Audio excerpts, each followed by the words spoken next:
We're at the halfway mark in this final of the women's coxless pair, and Great Britain are doing everything that their coach Robin Williams has asked of them. They're through half, they've won length, and just again holding about a foot of clear water.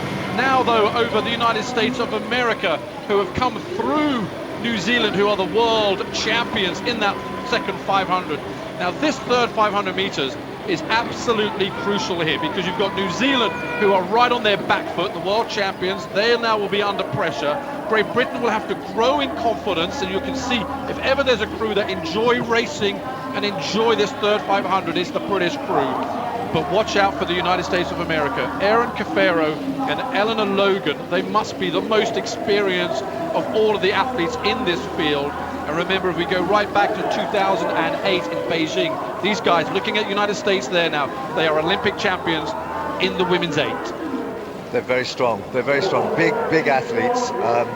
The British pair, you saw Helen Glover just look across there just to check the United States, because she knows that that's really the crew that's going to give them the most pressure. But they have raced them already twice. They raced them in Belgrade, beat them there, and they raced them again in the semi-final and beat them again. It was close. It was close. But they had the measure of them, and this is where the big test is going to be. How flexible is the British pair to change their rate, change their rhythm, move on, lift the pace in the last 500 meters. That's going to be the key.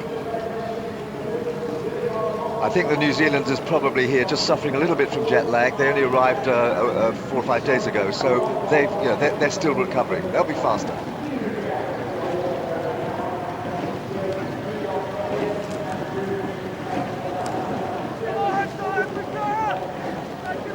4 years ago, Helen Glover couldn't even row. Heather Stanning was about to start life as a soldier. Here they are, Great Britain lane at number 3, leading the world in one of the biggest regattas outside of a World Championship and Olympic Games. Now this fourth 500, absolutely critical, because time and again we have seen Great Britain in this position.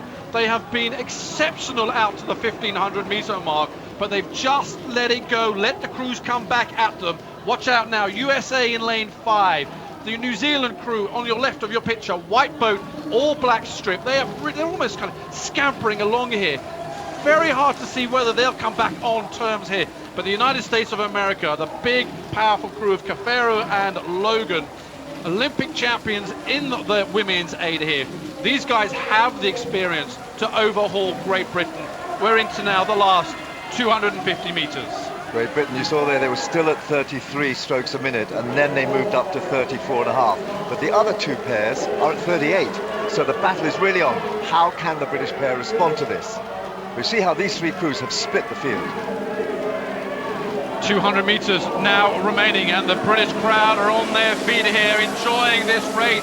Surely the British pair have done enough to hold off the United States of America, but New Zealand up the rate. They're through 40 strokes. Great Britain have replied. 150 meters now remaining, and the British crew have found the pace, surely to take them to the line. They're inside 10 strokes.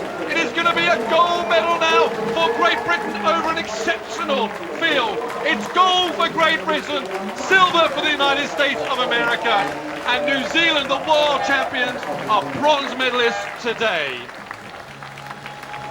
Gary, that was spectacular. They've learnt that lesson. They went up to 40 strokes at the minute there. They timed it. They responded to the attacking crews. That was spot on, perfect.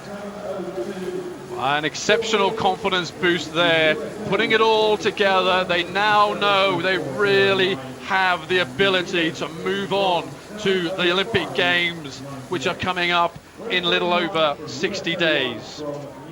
I think you just can't predict, especially in our event, who's to predict what's going to happen. And every nation will have a different approach to this regatta, and will expect different things, and will learn different things. And so I think it's just, I think we're just kind of letting everyone else decide what they want to decide from our racing, and just keep our heads in our boat and keep our training good.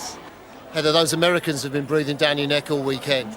I mean, they showed in Belgrade they're quick, so we knew they were going to sort themselves out with their start, and they have done this weekend, and they've been quick again. So it's really fun to have kind of three boats really pushing it hard.